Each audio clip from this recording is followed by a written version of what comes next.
Hey everyone, welcome to CLAT Point and let's start today's The Hindu News discussion जो कि CLAT, ALET, DULLB, LLM, NLS, SET and other law entrance test आप 2022 या 23 में देने वाले हैं, उसके लिए आपके लिए इंपॉर्टेंट हो सकता है। तो चलिए बिना समय गंवाए शुरू करते हैं।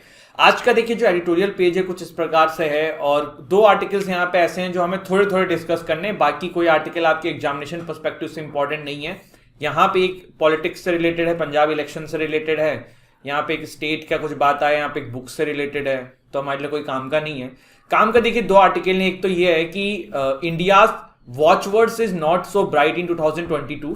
ये 2022 हमारे लिए कैसा रहने वाला है, ये आर्टिकल यहाँ पे बताने की कोशिश करेगा।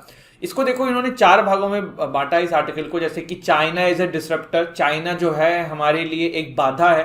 क्यों बाधा है? क्योंकि देखिए आप बॉर्डर पे टेंशन क्रिएट कर रहा है और श्रीलंका से हम डील करना चाह रहे हैं, ट्रेड करना चाह रहे हैं, श्रीलंका से हमारे रिलेशन अच्छा बढ़ाना चाह रहे हैं, वहां पे वो इंटरफेयर करता है। इंडियन ओशन कंट्रीज पे भारत अपना इन्फ्लुएंस बढ़ाना चाहता है, चाइना वहां पे भी इंटरफेयर करता रहता है। तो चाइना एक डिसरप्टर की तरह काम करने वाला है। Russia Ukraine conflict, Russia Ukraine की अभी कॉन्फ्लिक्ट चल रही है, आपको पता है। रशिया नहीं चाहता है कि यूक्रेन जो है वो आपका नेटो का पार्ट बने। यूक्रेन जो है कभी यूएसएसआर का पार्ट होता था और रशिया जो है वो बफर स्टेट की तरह काम करता है यूरोपियन कंट्रीज एंड रशिया के बीच में। अगर यूक्रेन नेटो का पार्ट बन जाएगा तो नेटो को थोड़ा सा फायदा हो जाएगा, यूरोपियन कंट्रीज को एडवांटेज मिल जाएगा।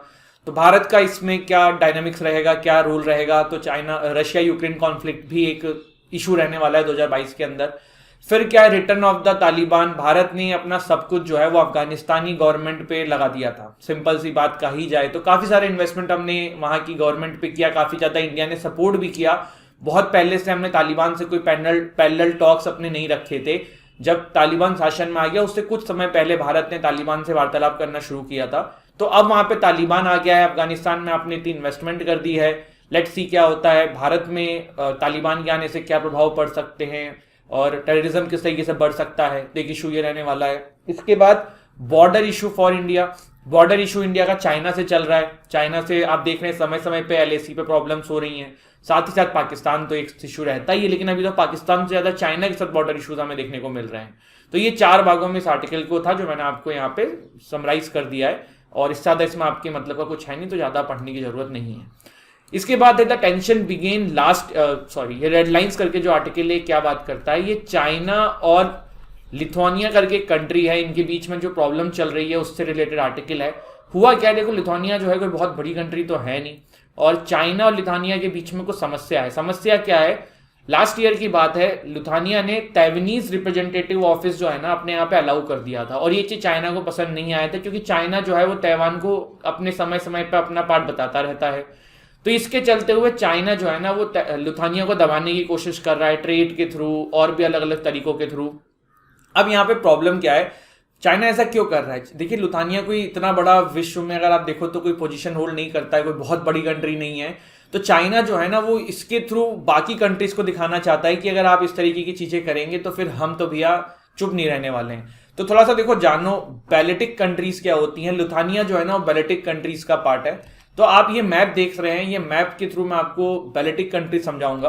देखिए सबसे पहले north eastern region of Europe जो है ना उनको बैलेटिक स्टेट्स बोलते हैं। इसमें कौन कौन से कंट्रीज इंक्लूड हैं? तो आपकी इस्टोनिया, लेटविया, लिथुआनिया और ईस्टर्न शोर पे जो इनके बैलेटिक सी होती है, देखिए आप ये बैलेटिक सी है।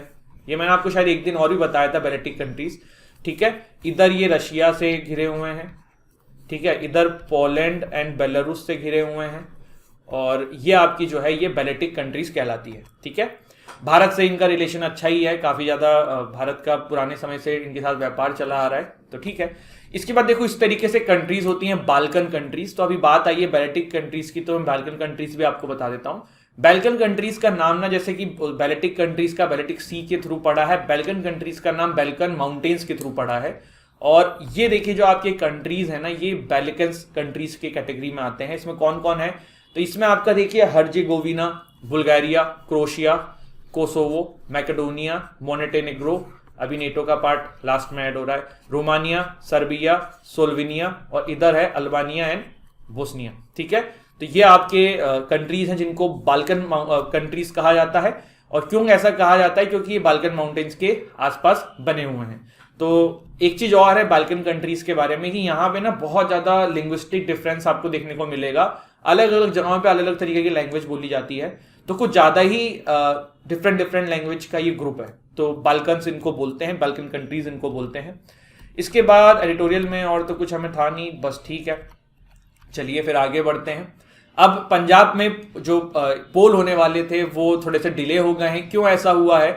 गुरु रविदास जी का बर्थ एनिवर्सरी है, जिसके चलते हुए काफी सारे लोग जो हैं वो वाराणसी जाएंगे, ऐसा पंजाब सरकार का मानना है, जिसके चलते हुए इलेक्शन कमीशन ने इलेक्शंस को थोड़ा सा पोस्टपोन कर दिया है, क्योंकि जो पिछली जो डेट थी उस समय गुरु रविदास जी की बर्थ एनिवर्सरी थी, तो वहां पे लोग नहीं रहते, जिसके वजह से वोट नहीं दे पाते, तो इसी के चलते हुए इस इलेक्शन को थोड़ा सा आगे बढ़ा दिया है। देश दुनिया में क्या चल रहा है आपको पता रहना चाहिए, इसीलिए बता रहा हूँ, सच कोई खास आपके एग्जामिनेशन पर्सपेक्टिव से इंपॉर्टेंट नहीं है। इसके बाद 2 इंडियंस अब Pakistani killed in UAE tankers blast. अब ये क्या मसला है? मसला ये है कि सब कुछ ना यमन क्राइसिस से डील करता है। यहाँ पे न्यूज क्या है पहले ये देख लेते हैं, फिर बात करेंगे। देखो, भारत के दो भारतीय और एक पाकिस्तानी रिसेंटली आपका अबू धाबी के अंदर एक पेट्रोलियम टैंकर्स के आसपास काम करते हुए ड्रोन अटैक में मारे गए। ड्रोन अटैक के थ्रू जो इसकी जिम्मेदारी लिया गया है वो यमन हाउथी रेबल्स ने लिया है। किसने लिया है? Yemen Houthi rebels. अब ये क्या है ये जानते हैं, थोड़ा सा चलते हैं कहानी की तरफ। तो ये पहले तो देखो मैप देख ले हो आप, पर ऐसा ये आपको अभी समझ में नहीं आएगा, पहले मैं थोड़ा सा आपको जब आइडिया दूंगा तब आपको समझ में आएगा। तो यमन कॉन्फ्लिक्ट क्या है? देखो, एक अरब स्प्रिंग आई थी 2010 में, अरब कंट्रीज के अंदर डेमोक्रेसी की डिमांड जब आई थी उसी अरब स्प्रिंग कहते हैं। 2010 से 2012 में ये था, और उसी के चलते हुए सारी अरब कंट्रीज में काफी ज्यादा डेमोक्रेसी की डिमांड बढ़ रही थी, और वहीं से यमन भी कहीं ना कहीं इंस्पायर्ड हुआ था। 2014 में पहली बार यमन के अंदर जो है डेमोक्रेसी के लिए थोड़ी सी आवाज उठी और अपने अधिकारों के लिए आवाज उठी। हाउथीज कौन है? ये हाउथीज ना group of Zaidi Shia Muslims हैं जो कभी यमन में रूल करते थे, और उन्हीं के द्वारा एक ग्रुप बनाया गया है। यमन में इलेक्शन होने वाले थे, तो वहां के जो प्रेसिडेंट हादीस थे उस समय, उन्होंने उसको पोस्टपोन कर दिया था, और जो कॉन्स्टिट्यूशन के ऊपर कंसल्टेशन होना था उसको भी इन्होंने आगे बढ़ा दिया था, जिसके चलते हुए ये लोग जो है प्रोटेस्ट करने के लिए सड़क पे उतर आए थे, और फिर धीरे धीरे चीजें जो हैं ये और बढ़ गई, और हादी का जो हाउस है ना उसके बाहर इन प्रोटेस्टर्स ने जाके उनको हाउस अरेस्ट कर लिया। फिर क्या हुआ? फिर उनकी मदद के लिए सऊदी अरेबिया ने इंटरवीन किया, सऊदी अरेबिया यूएई ने मिलकर इंटरवीन किया, और यमन के अंदर जो है फिर से किसी तरीके से चीजों को बेटर किया गया। लेकिन उसके बाद यमन में अलग लेवल की क्राइसिस हुई, वर्ल्ड की वर्स्ट ह्यूमैनिटेरियन क्राइसिस बोली जाती है उस समय जब वहां पे आई थी, और भारत ने अपने लोगों को वहां से निकालने के लिए एक आपका ऑपरेशन राहत भी चलाया था, तो इसी से रिलेटेड है, इसलिए ध्यान रखना। फिर क्या हुआ? फिर देखिए यूनाइटेड नेशन ने बीच में इंटरफेयर किया और सीज फायर एग्रीमेंट साइन हुआ 2018 में Yemen Houthi rebels and Saudi Arabia backed forces के द्वारा, जो कि प्रेसिडेंट ऑफ यमन को सपोर्ट करती थी। बट ये 2019 में ये सीज फायर एग्रीमेंट भी वायलेट हो गया बाय द हाउथीज रिबेलियंस। वो चाहते हैं कि वहां पे प्रॉपर डेमोक्रेसी आए और उन्हीं के द्वारा शासन लाया जाए, बट अलग अलग तरीके के तबके इसको अलग अलग बोलते हैं, कुछ इनको टेररिस्ट भी बोल देते हैं, टेररिस्ट ग्रुप भी इनको बहुत सारी जगहों पे घोषित कर दिया गया है, तो अलग अलग तरीके से चीजें चलती हैं। अब थोड़ा सा वापस आ जाते हैं मैप की तरफ। तो देखिए मैप में जो ये रेड वाला लाइन है ना, ये हाउथी कंट्रोल्ड एरिया है, ये जो आप देख सकते हैं, ठीक है, ये जो रेड वाला पूरा मार्क है आपको दिख सकता है। इसके बाद बाकी चीजें आप देख लीजिएगा, ये पीडीएफ में मैं दे दूंगा, ठीक है। तो ऊपर सऊदी अरेबिया है, बगल में ओमान है, और ये आपका यमन है। इसके बाद आगे बढ़ते हैं। अरब स्प्रिंग के बारे में थोड़ा सा मैं बता दूं। देखो, अरब स्प्रिंग मेरे मुंह से निकल गया था तो थोड़ा सा डिस्कस कर लेता हूं। 2010 में ना पहली बार टुनशीनिया करके जो कंट्री है ना, वहां से अरब स्प्रिंग शुरू हुई थी। और कैसे शुरू हुई थी? एक स्ट्रीट वेंडर थे मोहम्मद बोहजीजी, ये पुलिस से परमिशन मांग रहे थे अपनी स्टॉल लगाने के लिए। फिर पुलिस ने इनको परमिशन नहीं दी थी, इनकी मना कर दिया था कि आप नहीं लगा सकते हो। फिर उसके बाद इनको मार वार दिया गया था, जिसके चलते हुए प्रोटेस्ट शुरू हुआ। वो धीरे धीरे प्रोटेस्ट ना इस लेवल पे चले गए कि पूरे ट्यूनीशिया में डेमोक्रेसी और अपने अधिकारों की मांग बढ़ गई, और फिर उसी के चलते हुए जो अलग अलग अड़ोसी पड़ोसी कंट्रीज से धीरे धीरे वो सब पनपती गई। तो इसे ही अरब स्प्रिंग कहते हैं। स्टार्ट कहां से हुई थी? तो ध्यान रखिएगा, ट्यूनीशिया से। इसके बाद आगे बढ़े उससे पहले गाइज, अगर आप क्लैट की तैयारी कर रहे हैं, क्लैट एलिट की तैयारी कर रहे हैं, और आप 5 साल की लॉ करना चाहते हैं, तो आप हमारे प्लेटफॉर्म से क्लैट 2022 का क्रैश कोर्स जो है उसमें इनरोल कर सकते हैं। क्लैट 2023 के ईयर लॉन्ग कोर्स में आप इनरोल कर सकते हैं। आप हमारे मॉक टेस्ट परचेस कर सकते हैं, आप एलिट के मॉक टेस्ट ले सकते हैं। अगर आप क्लैट पीजी की तैयारी कर रहे हैं आपको एलएलएम करना है तो उसके लिए भी हमारा 3 महीने का क्रैश कोर्स चल रहा है 2022 वालों के लिए। 2023 के लिए ईयर लॉन्ग बैच चल रहा है। क्लैट पीजी के मॉक टेस्ट भी आप हमसे अवेल कर सकते हैं। जो लोग एनालिस्ट की तैयारी कर रहे हैं, उन्हें एनालिस्ट से 3 साल की लॉ करनी है, उनके लिए हमारा 2022 का कोर्स चल रहा है जिसमें आप एनरोल करना चाहें कर सकते हैं। प्लस अगर आप मॉक टेस्ट लेना चाहें हमारा एनालिस्ट का, जिसमें डेली आंसर राइटिंग होगी, प्लस आपको 10 मॉक्स दिए जाएंगे पेपर ए के, तो आप चाहें तो इसमें भी एनरोल कर सकते हैं ना। And we also have DULLB का कोर्स एंड DULLB का मॉक्स, तो आप चाहें तो यहाँ भी एनरोल कर सकते हैं। अब कैसे करना है, डिस्क्रिप्शन में जाना है, हमारे ऐप की लिंक है, उस ऐप से आपको स्टोर सेक्शन में जाना है। स्टोर सेक्शन से आप इसमें से किसी भी कोर्स में परचेस कर सकते हैं। CLAT UG and CLAT PG के फ्री मॉक्स भी हमने डाल रखे हैं हमारे ऐप पे, तो जो लोग फ्री ऑफ कॉस्ट मॉक देना चाहें वो भी ऐप डाउनलोड करके दे सकते हैं। आगे बढ़ते हैं। मोदी जी का स्टेटमेंट आया है कि India helping the world deal with pandemic. Prime minister Modi ji ने कहा है।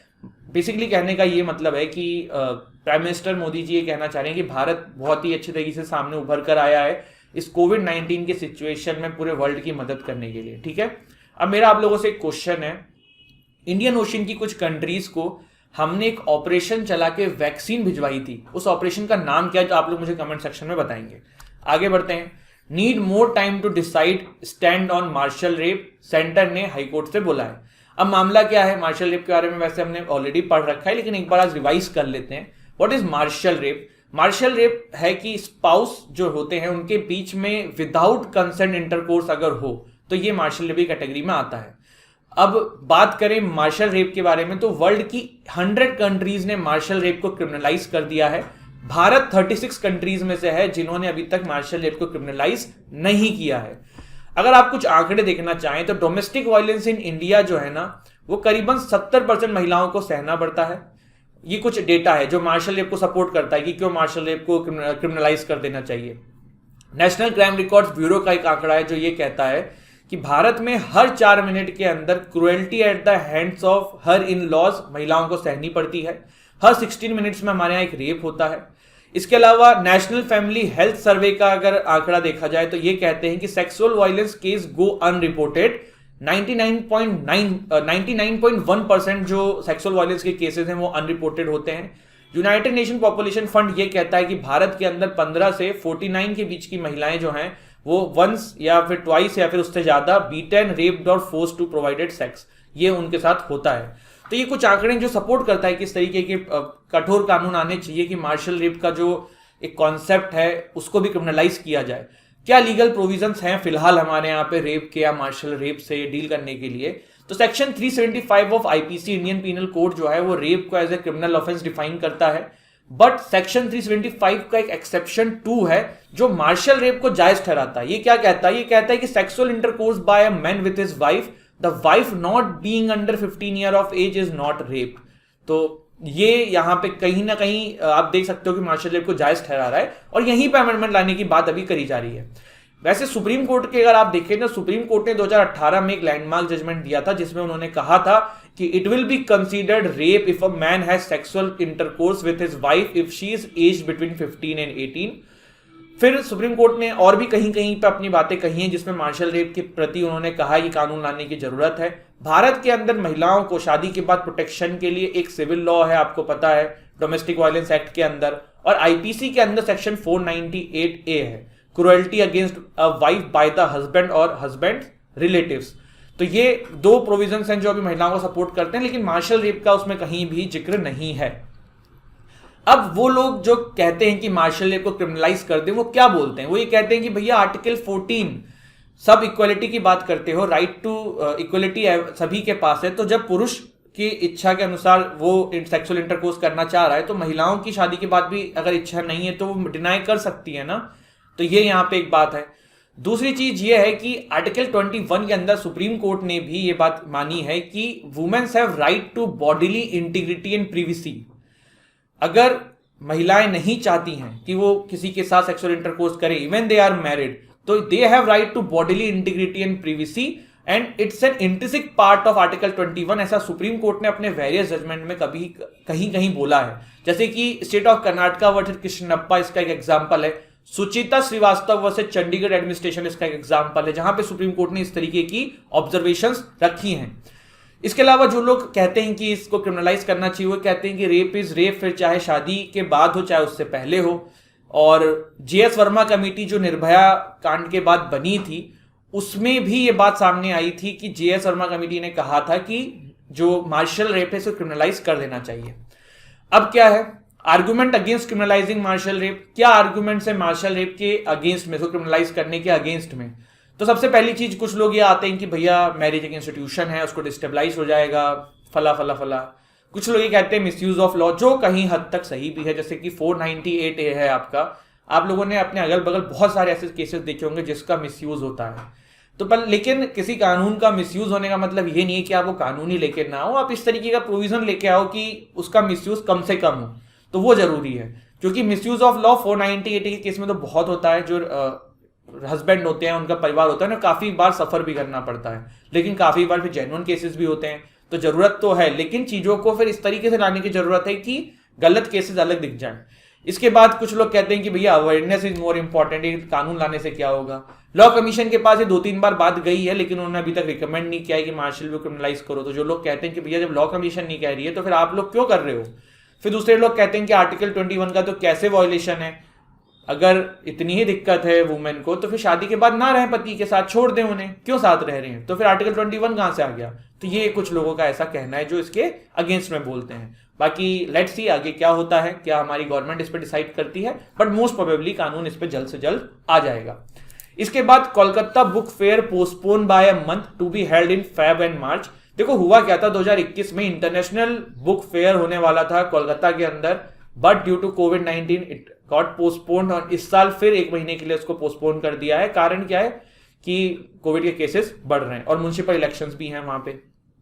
फिर क्या है, supreme court uphold decision to wind up Devas. Devas क्या है? पहले देखो एंट्रिक्स के बारे में जानते हो आप क्या है? इसरो की कॉमर्शियल ये विंग है एंट्रिक्स, जो बहुत सारे कंट्रीज के लिए सैटेलाइट बना के बेचती है, जिससे इसरो जो है काफी सारा रेवेन्यू जनरेट करता है। इसके अलावा और भी बहुत सारे काम करते हैं।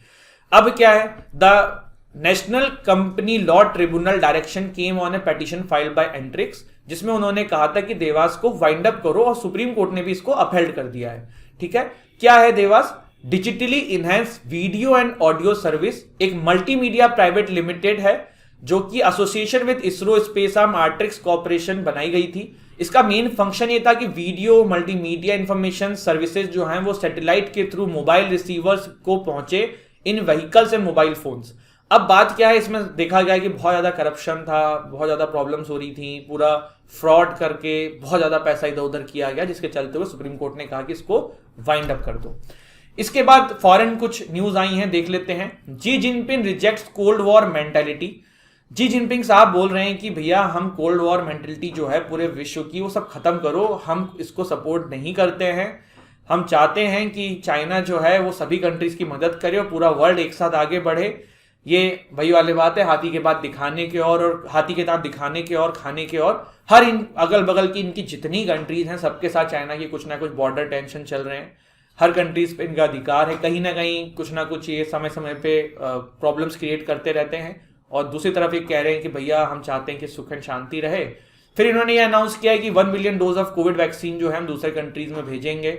चाइना कुछ इस प्रकार से दोस्त बन चुका है, जो होते हैं ना कुछ दोस्त आपके भी जिसको आप चाहते हो कि आसपास ही ना है, तो चाइना का कुछ ऐसा ही हाल हो चुका है वर्ल्ड में। काफी सारे कंट्रीज इस चीज को समझते हैं, जैसे कि भूटान जो है वो थोड़ा थोड़ा चाइना की क्लोज जा रहा है, लेकिन तब भी वो भारत पे ज्यादा रिलाई करता है, क्योंकि भारत ऑल दो उतना पैसा नहीं दे पाएगा जितना चाइना देता है, लेकिन भूटान को ये पता है कि चाइना किस तरीके की स्ट्रेटेजी अपनाता है।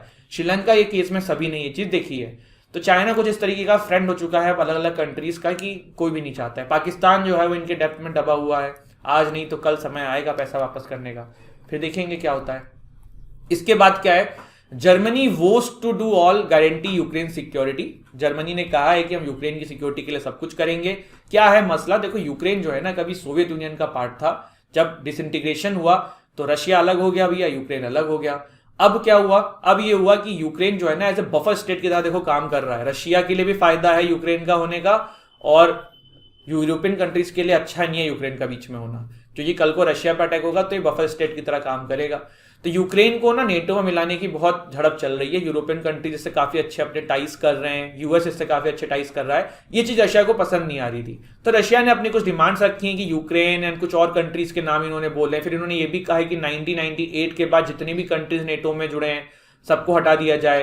तो इस तरीके की इनकी डिमांड है। रशिया ने अपने ट्रूप्स जो हैं वो यूक्रेन बॉर्डर्स के आसपास खड़ी कर रखी हैं। War like situation is there. कब क्या होता है तो पता नहीं है, लेकिन जो भी है यूक्रेन को सपोर्ट मिल रहा है यूएस एंड यूरोपियन कंट्रीज का। और क्यों मिल रहा है मैंने आपको बताया है। सभी लोग चाहते हैं कि रशिया की जो पावर है उसको थोड़ा सा मिनिमाइज किया जाए। यूक्रेन अगर यूरोपियन कंट्रीज का नेटो का पार्ट हो जाएगा तो रशिया का बॉर्डर टच होता है, तो यूक्रेन जो है काफी हेल्पफुल होगा इन कंट्रीज के लिए। अब रशिया के लिए यूक्रेन इतना इंपॉर्टेंट क्यों है, तो देखिए ये जो ब्लैक सी है ना, ये पूरे वर्ल्ड की मोस्ट ऑफ द ट्रेड ना यहीं से होके निकलती हैं। और रशिया ने कुछ समय पहले क्रीमिया को 2014 या 15 के बीच में क्रीमिया को एनेक्स किया था, जस्ट बिकॉज उनको ब्लैक सी पे कंट्रोल रखना था, जिसके चलते हुए फिर इनको ग्रुप ऑफ 8 कंट्रीज से हटा भी दिया गया था। G7 ये बन गए थे, कुछ सारे सैंक्शंस भी लगे थे। तो ये सारी चीजें जिसकी वजह से रशिया जो है वो चाहता है कि यूक्रेन जो है वो नेटो का पार्ट ना बने। इसके बाद नॉर्थ कोरिया फायर्स मोर मिसाइल्स। नॉर्थ कोरिया जो है मिसाइल पे मिसाइल टेस्ट किए जा रहे हैं। पहले हमने देखा था बैलिस्टिक मिसाइल कुछ दिन पहले, उसके बाद हमने देखा क्रूज मिसाइल, अब फिर से बैलिस्टिक मिसाइल उन्होंने टेस्ट फायर करी है। मैंने आपको पहले ही बता रखा है डिफरेंस, एक बार और बता देता हूं। देखो बैलिस्टिक मिसाइल जो होती हैं इनकी ट्रेजेक्ट्री जो है वो पैराबोलिक होती है, ये कुछ इस तरीके से चलती हैं, ठीक है। और इसमें रॉकेट इंजन यूज होता है, if I am not wrong, है ना, हाँ रॉकेट इंजन यूज होता है। क्रूज मिसाइल के अंदर जेट इंजन यूज होता है। अब यहाँ पे क्या है, देखिए ये ग्रेविटी के यूज से अपना टारगेट को अटैक करती हैं, और इसमें जो फ्यूल भरा होता है रॉकेट इंजन के अंदर उसके थ्रू यहाँ पे करीबन ये 1500 किलोमीटर ऊपर तक जा सकती हैं। वहीं पर जो सुपरसोनिक मिसाइल या क्रूज मिसाइल होती है उसकी जो मैक्सिमम किलोमीटर की क्षमता होती है वो 100 किलोमीटर के आसपास होती है। और फिर उसके बाद वो सीधी एक ट्रेजेक्ट्री में चलती हैं एंड फिर अपने टारगेट पे जाती हैं, जो कि जेट इंजन जो है वो हवा में ही फ्यूल डेवलप और कर लेता है, जिसकी वजह से उसको ज़्यादा दिक्कत नहीं होती है। अब आप में से बहुत सारे लोग ये कहेंगे कि सर रडार की डायरेक्टरी में ज़्यादा बेटर कौन सी रहती है, तो ऑफकोर्स आपकी जो सुपरसोनिक मिसाइल होती हैं, क्रूज मिसाइल होती हैं, जो कि नीचे रहती हैं तो रडार के पकड़ में नहीं आती हैं, इसलिए उनको बेटर माना जाता है उस सिनारियो में।